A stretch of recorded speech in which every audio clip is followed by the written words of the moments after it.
Good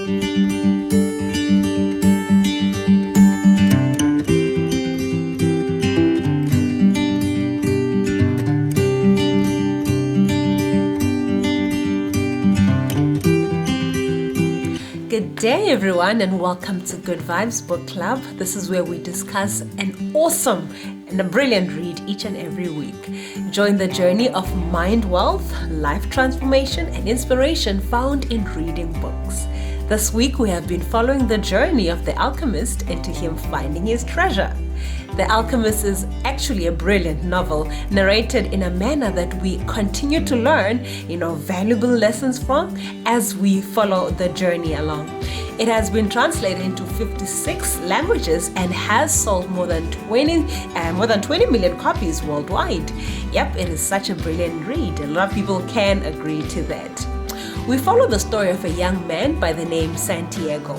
This young man became aware of his personal calling and pursued with all his might to receive his treasure in life. Through following his journey, we learn that we all have the ability to claim our treasure in life. And though it may not be easy, it sure will be worth it. What normally hinders us is one of the following obstacles. Number one, believing the limitations we have been taught from childhood that we can't do certain things. Number two, the fear that following our dream will separate us from people we love, that we need to choose, between our dream and the people we love. Number three, our own fear of failure or of the unknown. What if? Or number four, the fear of realizing the dream we worked so hard and sacrificed so much to attain when we see it come to life. Sometimes that can frighten us, okay? Is this what I've been working all my life to attain? Is it really just this, all right? Or is it this, okay? Or even the thought, of what actually would it be like? Will I be able to handle it? Such things do sometimes hinder us from achieving and pursuing our dreams. But the sooner we believe that we are worthy of the things we have fought so hard to achieve, then we become instruments of God.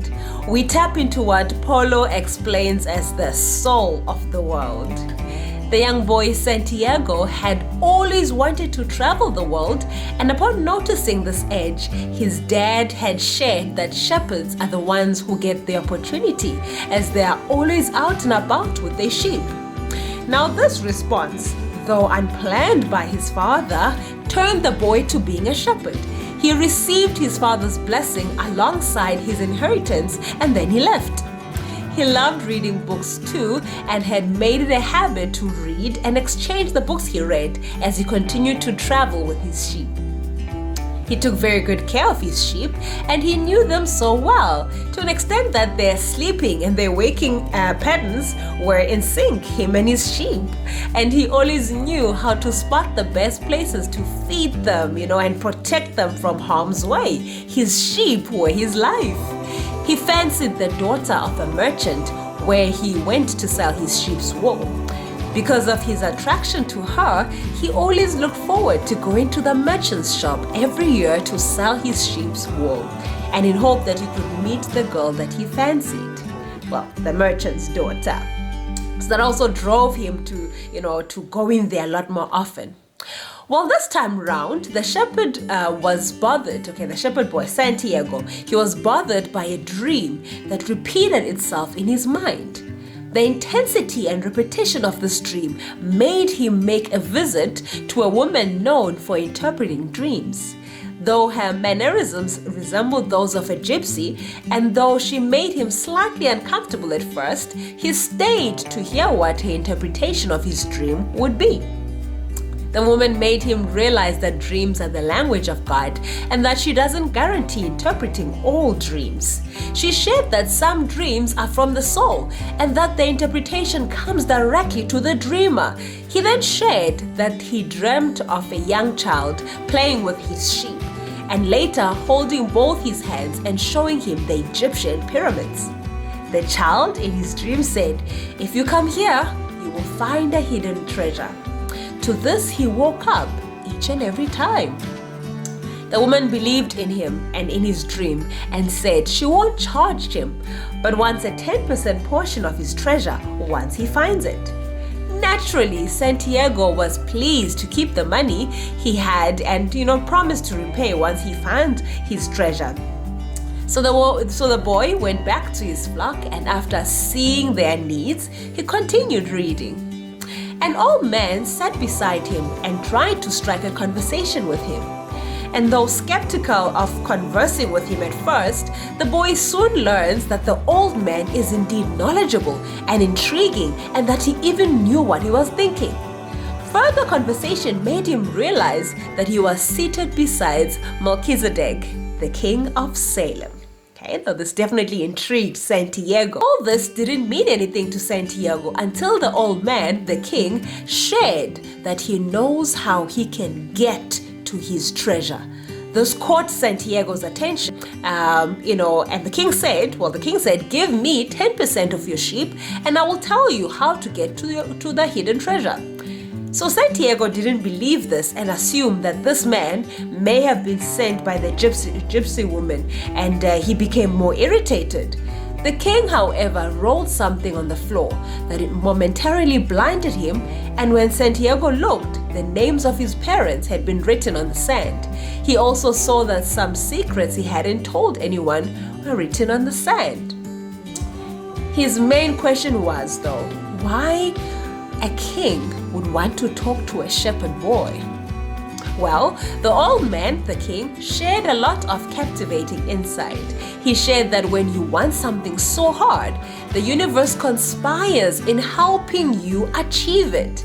He also shared that most people would rather settle for something respected and appreciated in the eyes of their friends and family and the whole community in place of pursuing their own life destiny and dreams.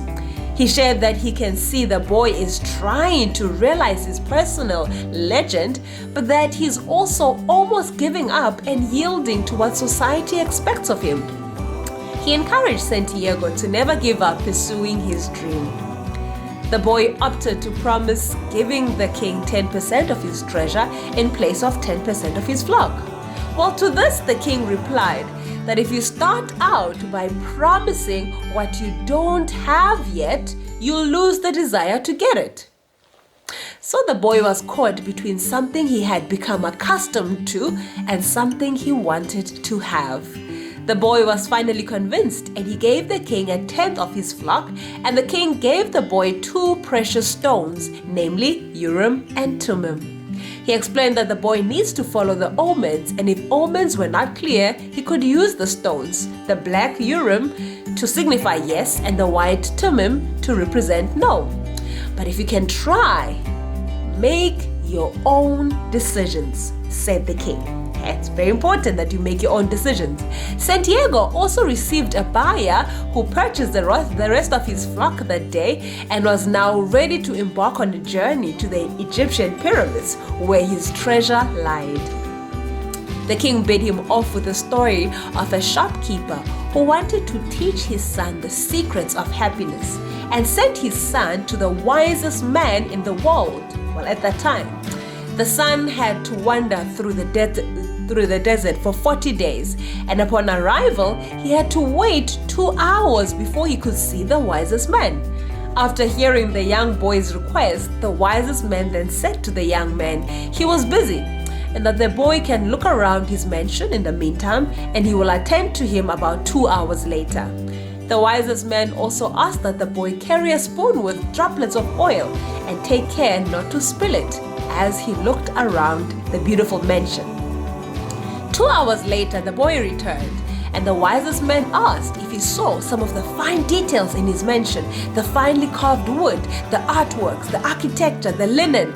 To all this, the boy said no, and when asked, he replied that he was protecting the oil from spilling. The wisest man then sent him back to explore, and he said, "You cannot trust a man if you don't know his house." And 2 hours later, the young boy returned and was glowing with fascination as he shared all the detail he saw and the artwork and the majestic beauty of the mansion. The wisest man noticed, however, that the oil had been spilled. The secret of happiness is to see all the marvels of the world and never forget the drops of oil on the spoon, said the wisest man in the world. Santiago understood the lesson of the story, and after this, the king of Salem left him to pursue his journey. Joining traveling merchants, Santiago finally found himself in Africa. This was great for him because he knew that the Egyptian pyramids, where his treasure lied, were located in Africa. Question is, where? He thought he found a friend at a local bar, and this age mate of his shared that if he had the money, he could take him to the Egyptian pyramids. He trusted this new friend with all his money, as he was going to help purchase camels for them and other necessities at the market. He gave all his money to his friend, and they both started walking in the market.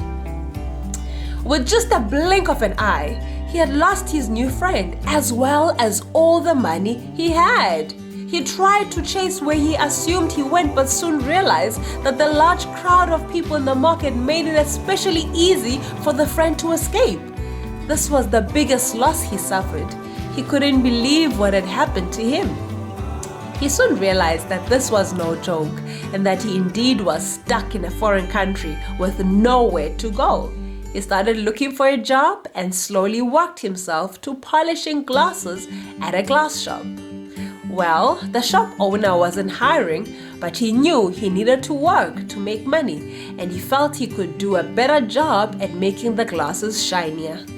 He started with using his jacket, and soon enough, he had been employed to clean all the glasses in the shop. Though the glass shop was previously slow in business, more customers seemed to be entering and purchasing since the arrival of the boy, such that the shop owner saw the boy as a good omen, his good luck charm. The boy dedicated himself and negotiated a commission rate for himself. The shop made even more money, and the boy started bringing in new innovations and helped expand the glass shop to bring in more customers and introduce more products and services as well. The boy learned a lot in his day and left the glass shop a better and more mature person. He also had learned a lot about how life works and how to read the signs of life. He had learned the language of enthusiasm and the language of love. Very, very important lessons that he had already acquired in his journey and in his experience of trying to, cover up and to better himself after the loss that he had suffered. As he continued with his journey, he met an Englishman who had been studying the science of alchemy, turning any metal into gold, for many years, and who was in pursuit of meeting the alchemist. This Englishman invested a lot of his time and money in pursuit of the philosopher's stone. He had been informed that there is an Arabic alchemist who is more than 200 years old. And after meeting someone who recently met him, this Englishman was in full pursuit of finding this alchemist. So Santiago tagged along as he believed that the Egyptian pyramids were beyond the Sahara Desert, which he also needed to cross. So the two joined and continued with their journey, as well as with other travelers as well. So Santiago learned that making a decision was only the beginning of things. When someone makes a decision, he's really diving into a strong current that will carry him to places he had never dreamt of when he first made the decision. They pursued their journey in the desert, and life continued to teach him more lessons. Well, he fell in love with a woman he met while in one of the oases of the desert. Though deeply in love with him, this woman was able to let him go and find himself, as she'd rather have a love bond with someone who has found himself. This gave Santiago even more drive to pursue and achieve his treasure, as he now also had someone, to share this treasure with. He discovered powers vested in him which he never knew he had.